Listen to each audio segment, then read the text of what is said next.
Et puis le match d'Antoine Dupont, je suis désolé. On parle souvent de lui, souvent mis en avant, mais que voulez-vous? Hier, il a tout fait. Il a tout fait. Pied gauche, pied droit sur les dégagements. Il tape plus que Ramos dans le ballon. Ce que je regardais, il met 17 coups de pied. Ramos n'en met que 5. Donc il joue beaucoup sur les mètres gagnés au pied par l'équipe de France. Et puis la défense féroce. Je crois qu'on a. Vous avez vu quand Fusco, le demi-mêlée italien, a eu une seconde d'hésitation au ras du ruck, là, comment il s'est fait coffrer. Voilà, je pense qu'Antoine Dupont, encore une fois, repousse toutes les limites. On a l'impression de le dire tout le temps, mais il n'y a pas un joueur qui est aussi complet pour moi. Attaque, défense, pied, voilà.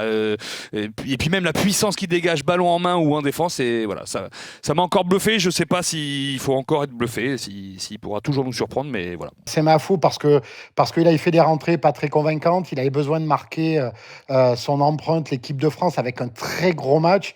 Et il a fait le match qu'on savait qu'il était capable de faire, mais là, dans les ballons portés, les mètres parcourus, la défense, premier ou second plaqueur. Alors après, dans son registre, gros porteur du jeu plutôt autour des zones de ruck, on ne l'attend pas au-delà du second centre.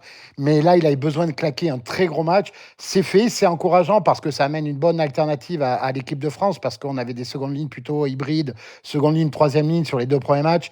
Là, il fallait mettre du lourd, il a répondu présent.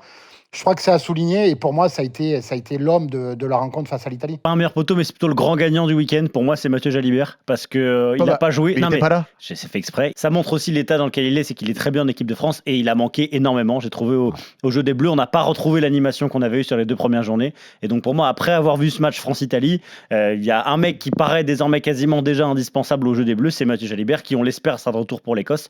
Mais pour moi, il a marqué beaucoup de points en ne jouant pas ce match face à l'Italie.